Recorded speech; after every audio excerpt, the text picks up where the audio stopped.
Selamat pagi saudara-saudara, sebelum kita memulai membaca Alkitab, mari kita berdoa. Terima kasih Bapa, kami bersyukur pagi ini bisa bangun dengan tubuh yang sehat tanpa kurang apapun. Sebelum kami melakukan aktivitas hari ini, kami rindu untuk membaca Alkitab Tuhan, untuk melandasi hidup kami dengan kebenaran-Mu. Oleh sebab itu kami semakin hari semakin berkenan di hadapan-Mu Tuhan.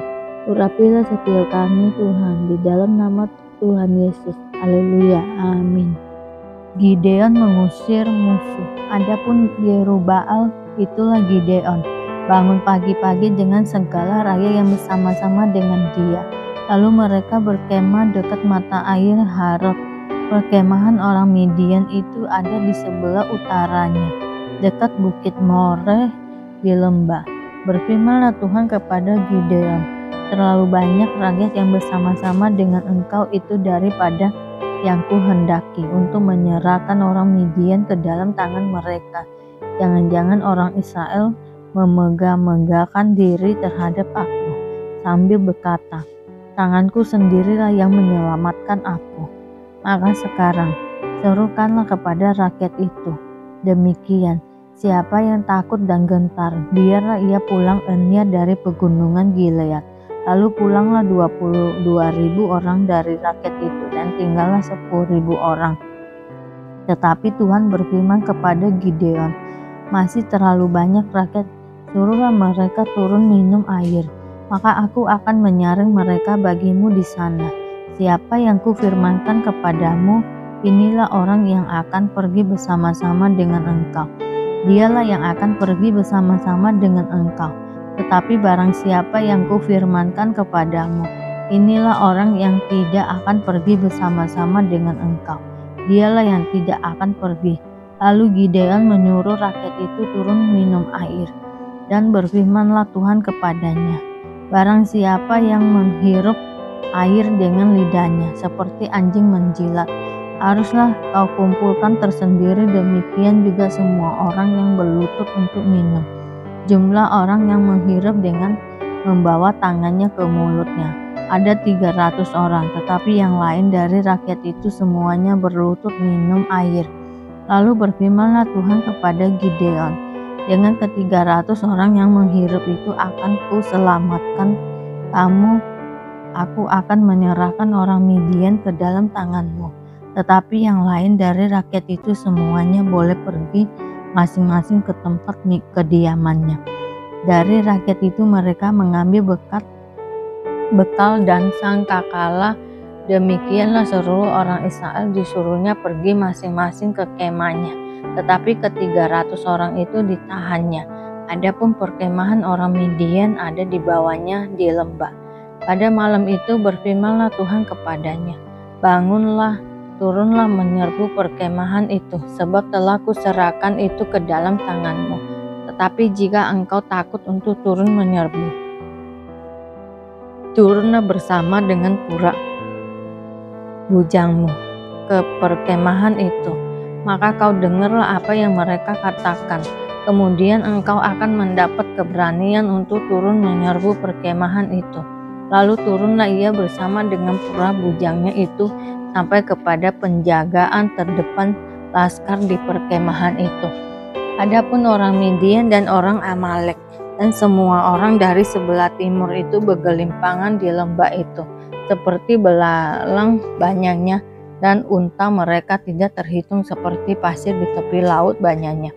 Ketika Gideon sampai ke situ, kebetulan ada seorang menceritakan mimpinya kepada temannya. Katanya, aku bermimpi, tampak sekeping roti jelai terguling masuk ke perkemahan orang Midian.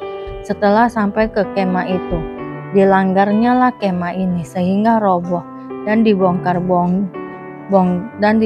bangkirkannya. Demikianlah kemah ini habis runtuh. Lalu temannya menjawab, ini tidak lain dari pedang Gideon bin Yoas, orang Israel itu. Allah telah menyerahkan orang Midian dan seluruh perkemahan ini ke dalam tangannya.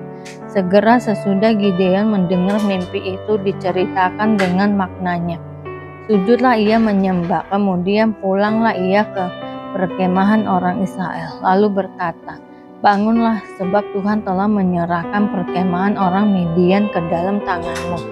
Sesudah itu dibaginyalah ke 300 orang itu dalam 3 pasukan, dan ke tangan mereka semuanya diberikannya sangkakala dan buyung kosong dengan suruh di dalam buyung itu.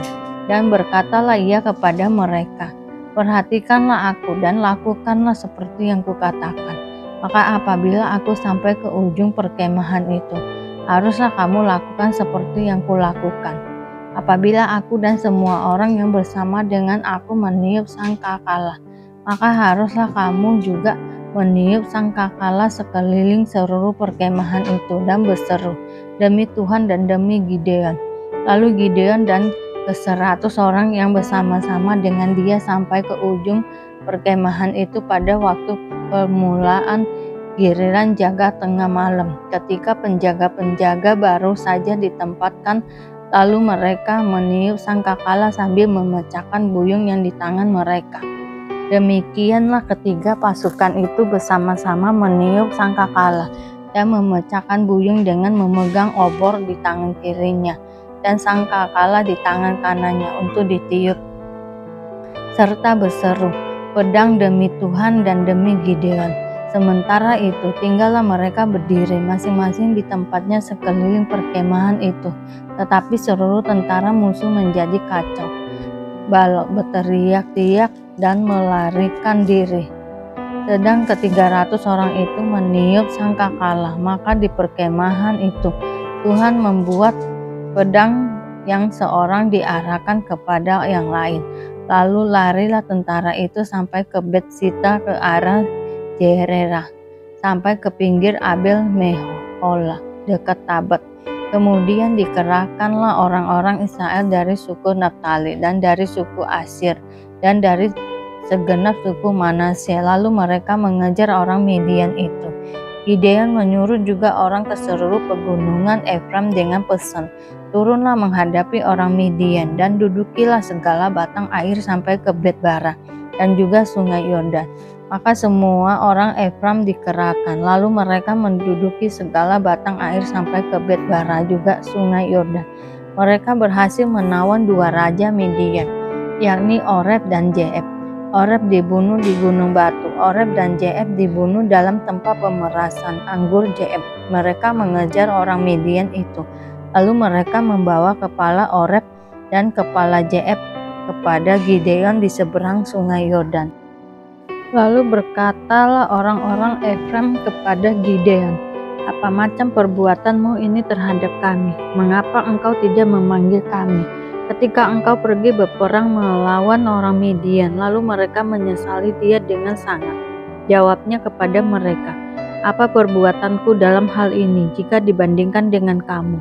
Bukankah pemetikan susulan oleh suku Efraim lebih baik hasilnya dari panen buah anggur kaum Abiezer?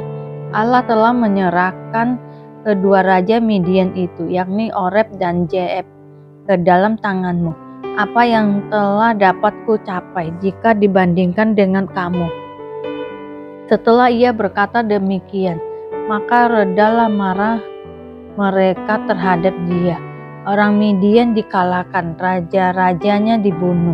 Ketika Gideon sampai ke sungai Yordan, menyeberanglah ia dan ketika ke 300 orang yang bersama-sama dengan dia, meskipun masih lelah, namun mengejar juga, dan berkatalah ia kepada orang-orang Sukot, "Tolong berikan beberapa roti untuk rakyat yang mengikuti aku ini, sebab mereka telah lelah dan aku sedang mengejar Zeba dan Salmuna, raja-raja Midian." Tetapi jawab para pemuka di Sukot itu, "Sudahkah Zeba dan Salmuna itu ada dalam tanganmu, sehingga kami harus memberikan roti kepada tentaramu?"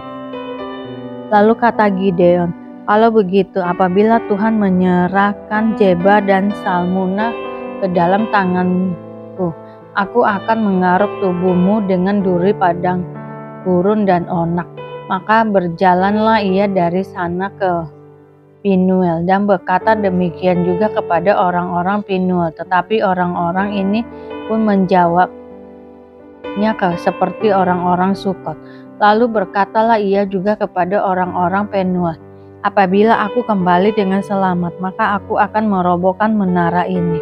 Sementara itu Jeba dan Salmuna ada di Karkor bersama-sama dengan tentara mereka, kira-kira 15.000 orang banyaknya, yakni semua orang yang masih tinggal hidup dari seluruh tentara orang-orang dari sebelah timur.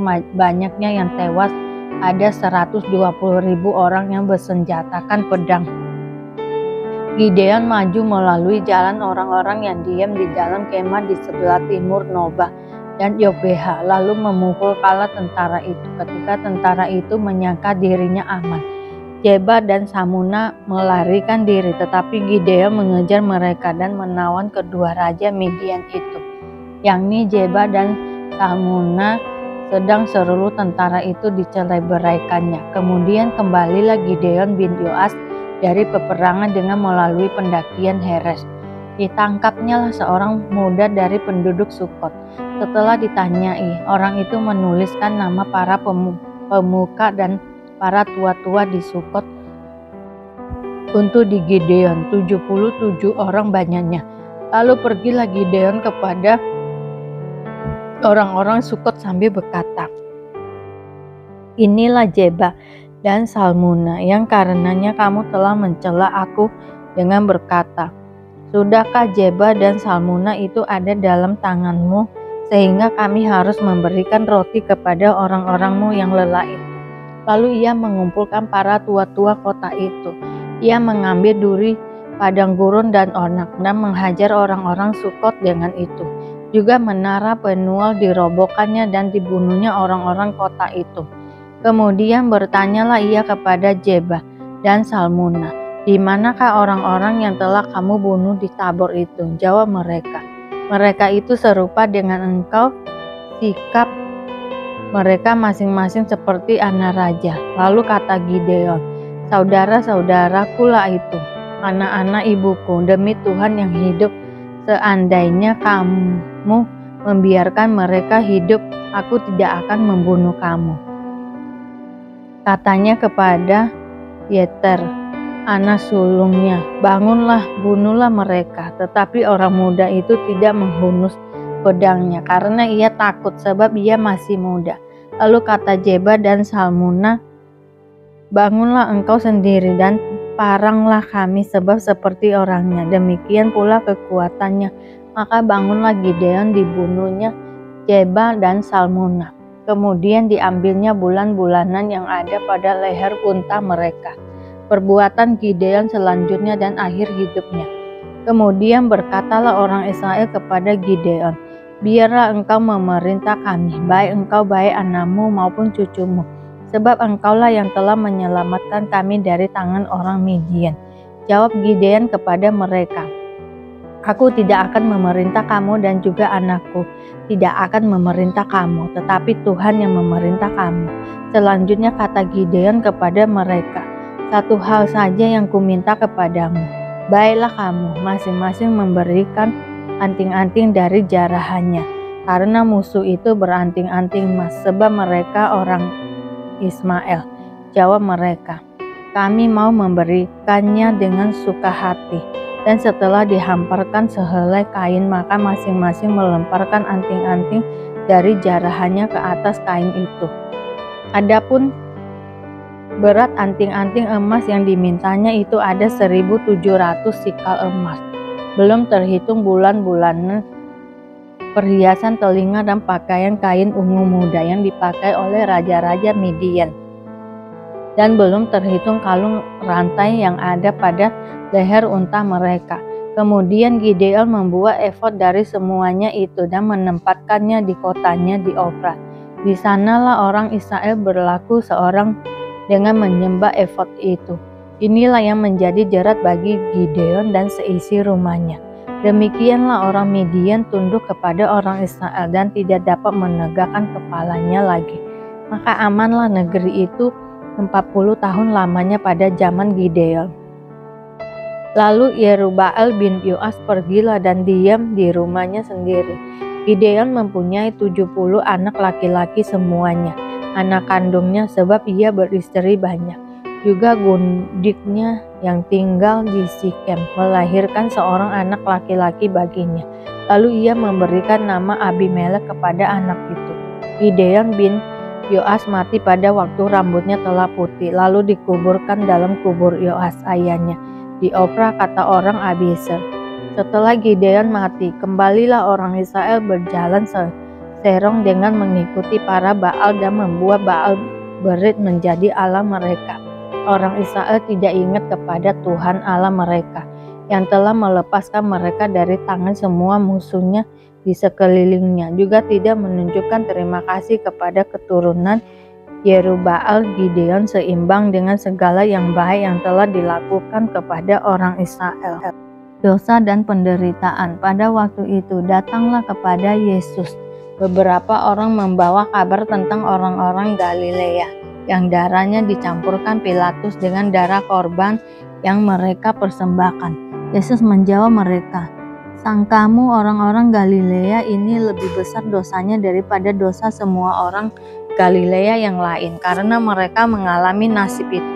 Tidak, kataku kepadamu, tetapi jikalau kamu tidak bertobat, kamu semua akan binasa atas cara demikian. Atau sangkamu ke-18 orang yang mati ditimpa menara dekat Siloam lebih besar kesalahannya daripada kesalahan semua orang lain yang diam di Yerusalem?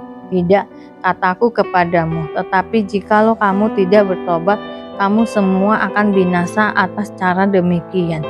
Perumpamaan tentang pohon ara yang tidak berbuah. Lalu Yesus mengatakan perumpamaan ini.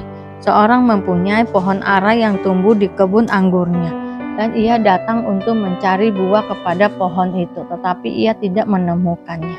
Lalu ia berkata kepada pengurus kebun anggur itu, "Sudah 3 tahun aku datang mencari buah pada pohon ara ini, dan aku tidak menemukannya.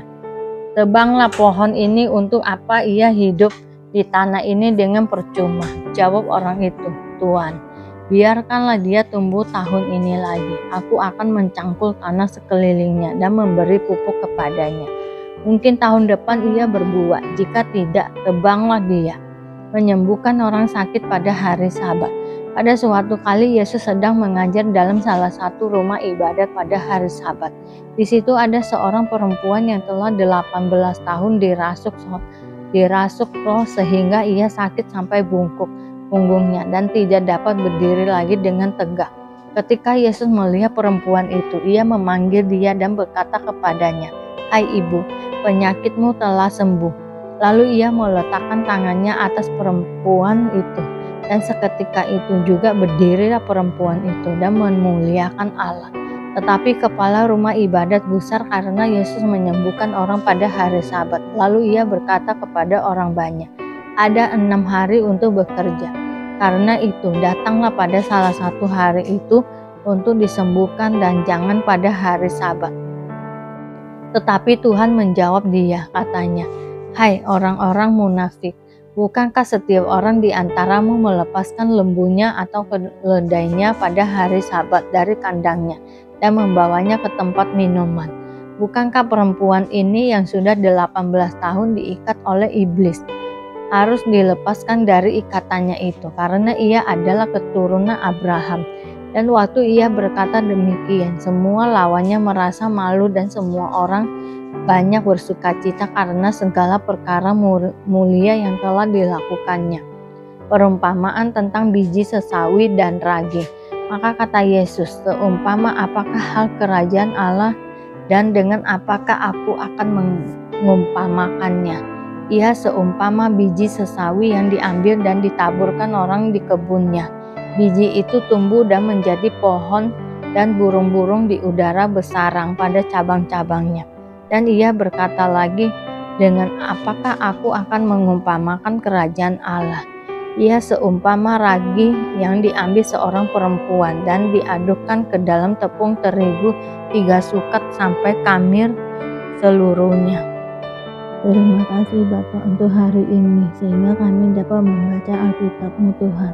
Mari doa Bapa kami. Bapa kami yang di surga, dikuduskanlah namamu, datanglah kerajaan-Mu, jadilah kehendak-Mu di bumi seperti di surga. Berikanlah kami pada hari ini makanan kami yang secukupnya, dan ampunilah kami akan kesalahan kami, seperti kami juga mengampuni orang yang bersalah kepada kami. Dan janganlah membawa kami ke dalam pencobaan, tetapi lepaskanlah kami daripada yang jahat, karena Engkaulah yang mempunyai kerajaan dan kuasa dan kemuliaan sampai selama-lamanya. Terima kasih Bapa. Kami selalu bersyukur atas apapun Tuhan berikan hidup kami. Engkau tidak pernah meninggalkan kami ya Bapa. Hidup kami akan senantiasa berkecukupan di dalam-Mu. Di dalam nama Tuhan Yesus kami berdoa dan mengucap syukur. Amin, amin, amin. Tuhan Yesus memberkati.